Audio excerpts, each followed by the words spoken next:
Greetings to one and all, it's your old buddy Jay here coming at you with another episode of Countermeasures Game Changer. I'm on a bit of a roll this week, just getting through my back catalogue that I've been wanting to chat about because there's so much tat out there, I feel like I have to talk about it.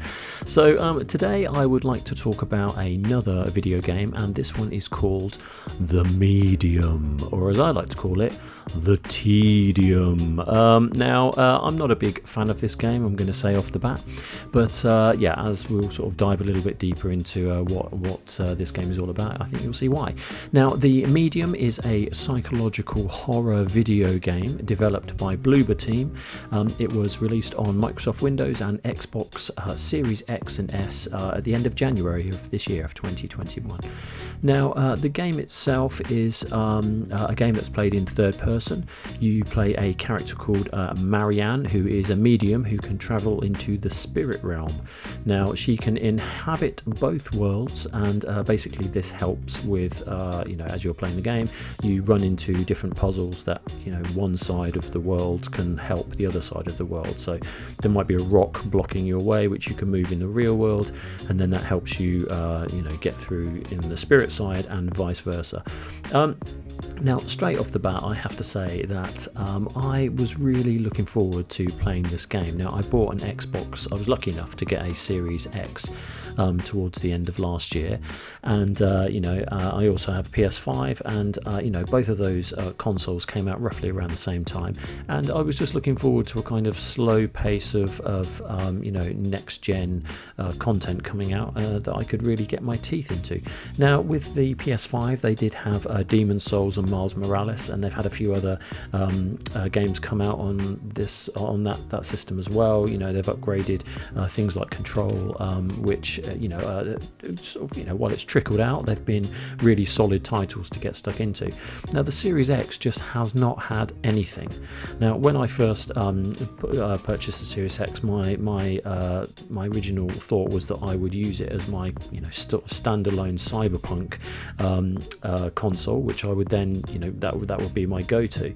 But having had a terrible experience with that version, and having to switch over to the PC version on Cyberpunk, the Series X just basically sat there gathering dust.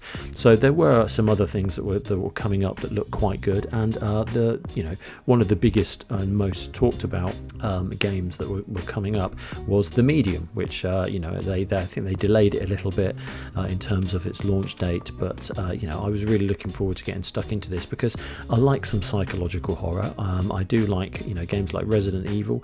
I've always been a fan of things like Silent Hill, those games back in the day that were just kind of exploration games where you plod around and basically solve puzzles, and it's a little bit spooky, and like I said in previous reviews, especially for Resident Evil Village, the 8th Resident Evil installment, what I like most about these kind of games is the space in between the scary parts, because that's the part that builds the tension and the interest. This game just doesn't have any of that. It's just not it feels like a very dated game, in as much as it has quite crappy tank controls. The graphics are they swing wildly from being really highly detailed, like in when you're looking at the close-ups of photographs and things that you're looking at, and desks or brickwork or things, tie pins and things that you're picking up. The detail of those is very high quality, but the general detail of the game while you're going through it just isn't that good, and I don't feel like this feels like a next gen game that they kind of tipped it to be. So I was a little bit disappointed with that. Like I said, it has very traditional tank controls, which means that you're kind of locked into whatever the game viewpoint decides you're going to be sort of moving around in that particular space, which gets very confusing, always has been a pain. It has several sections like this. I kept this little bit of footage in because this is a classic example of just some of the tedious puzzles that go throughout this entire game, where this is a whole section where you have to develop a photograph, and it's so boring. It is so boring, and the whole sequence takes about 3 or 4 minutes to go through, and I felt like I was doing it for hours. Pick up the paper, put it down for 3 seconds, put it in this solution, solution. Oh, it's the wrong solution. Start again, move it into the, and then eventually you just end up with a photograph that doesn't even have anything to do with driving the plot forward. I mean, there's a lot of things like that in this game, which I just feel they could have just trimmed the fat, basically, because it's completely unnecessary. So I can see what they're trying to go for here. They're basically following Quantic Dream style of kind of slowly building up these psychological horror stories. But David Cage, who runs that studio, has been around for a very long time, and he's done, his games swing wildly from being great to being really bad, but at least they're quite polarizing in that people either love them or hate them. And he did games like Heavy Rain, which I really enjoyed when that first came out. I know it's been a point of contention over the years of people saying that it's not as good as it could be, but I feel that and Detroit Become Human, those are really solid games that I really got into and were a similar style to this, but they just seem to have a quality that this doesn't have. So I've got to talk about the design of this, because obviously being a designer and everything, it's something that sticks out to me a mile off. I feel, like I said, that the textures and the pop in and everything that happens throughout this game aren't very good. They kind of struggle a little bit, considering it's on a next gen. I feel that you shouldn't really be having the pop in sort of textures and backgrounds happening while you're doing in cutscenes as well. I just felt that made everything feel a little bit sort of underdeveloped and cheap.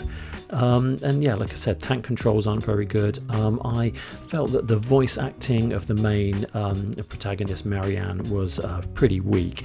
I mean, she meets a character later on in this game called Sadness, and she has much better voice acting and is a much more animated character, and I did really like her.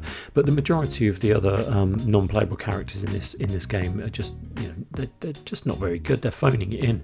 Now, and as far as psychological goes, I'm not really sure it's a psychological horror. I wasn't really scared playing this game at all. It didn't really build the tension.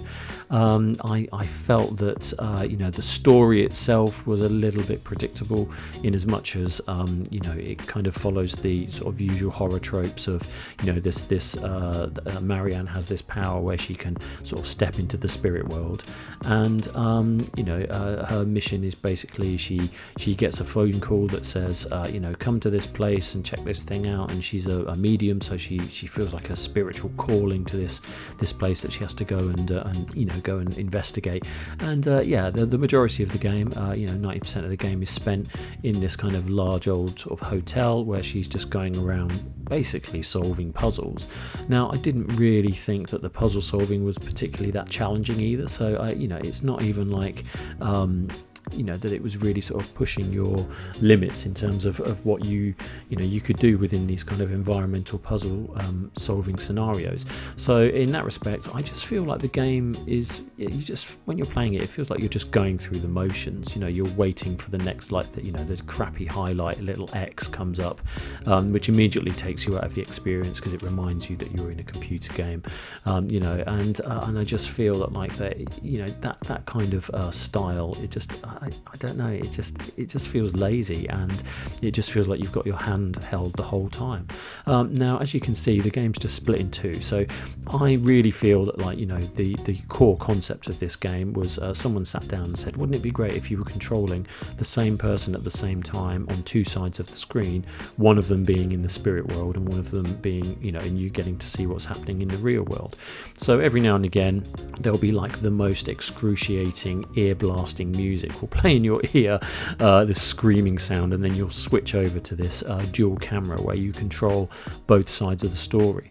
And again, I mean, the first time it happens, it's like, oh, well, that's quite a cute gimmick, but by about the 20th time it's happened in this game, it just feels really, really lame, and it's really trying to use this gimmick as kind of like a new thing that's not been done before and couldn't be done except for on the kind of current gen hardware, and that's just simply not true, because Gears of War were doing split screen co-op years and years ago, so I don't really understand why they would push this as being such an innovative sort of piece of technology that they've developed here. So I just don't really think that it works in that way, and also it feels awkward. So as you can see here, you've got the character talking to the chap in the spirit world, but on the left it doesn't really feel like an exciting alternate universe that you're seeing there. It just looks a bit naff.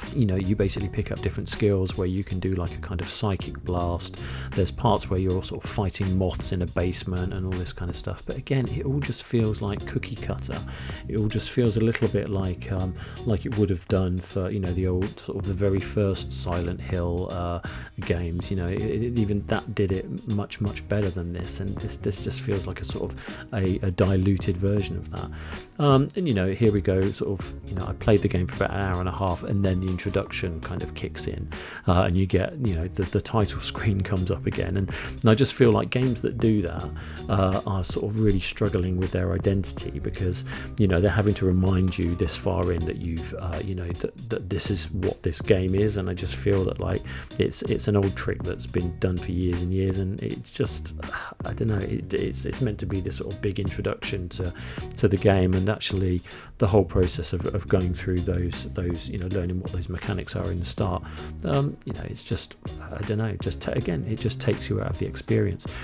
So yeah, I didn't really like this game, as you can tell. I'm not even going to attempt to pronounce the designer, the programmers, the writers and the composers, because they are all some seriously complex Polish names, but you can go onto Wikipedia and check them out for yourself if you want. I think the sound design in this game is quite good. Again, the bit where you kind of switch over from reality into the spirit world is a little bit over the top, but generally the rest of the game is pretty good, and in as much as it has you know, pretty good soundtrack. I mean, you wouldn't sit and listen to it on your iPod, but you might, you know, it does accompany the game pretty well. I think the visuals are pretty weak. I think there's a, you know, even when the screen is split between, you know, the kind of real world and the spirit world, there isn't that much difference in the color other than one slightly orange. You know, the real world is sort of so, the colors are so muted and grey that it kind of, you know, just all feels a little bit washed out. Puzzle solving's weak. I didn't really enjoy that part.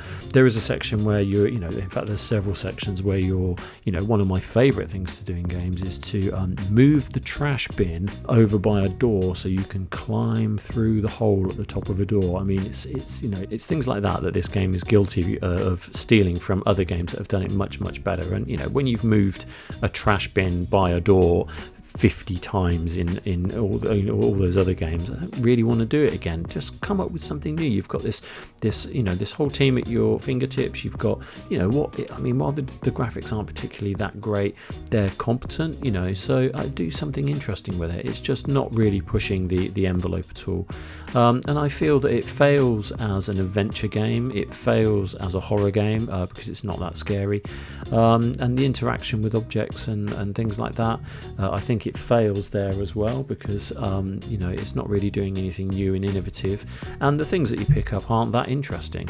And let's face it, you know, Marianne generally isn't that interesting. So I just think with all of these things going on, it just combines into being a fairly you know, mediocre experience. So maybe it should have been called The Mediocre. That would have probably been a little bit more appropriate. Anyway, so coming on to my score, which obviously you know, if you've lasted this long, then I might as well just put the nail in the coffin, as it were. I'm going to give this a 2 out of 10 because I don't think, unless you're a really big fan, you have nothing else to play, that anyone else is really gonna give this a shot. The only reason I played it, and thank goodness this did work out this way, is because I did get Game Pass, and that is really good because you get so many good games to try out there, and I don't feel guilty about you know, having dropped, I think, like £60 or £70. I think this is, if you buy it brand new. So you know, it definitely is not worth that. It's a bargain bin, but you know, it's just dig it out of the bargain bin in a couple of months' time for like 10 quid if you're going to buy it. But I would strongly recommend that you don't waste your time and just find something else to play, because there are much better games out there. So yeah, that's all I've got to say about this. I hope you enjoyed the review. You know, hit the like or the dislike, whatever. Just hit something. I'd really appreciate that. And yeah, I'll stay tuned for a next review, which is you know, coming up in the next few days. So all that's left to say is be good, stay safe, and be kind to one another. Cheers.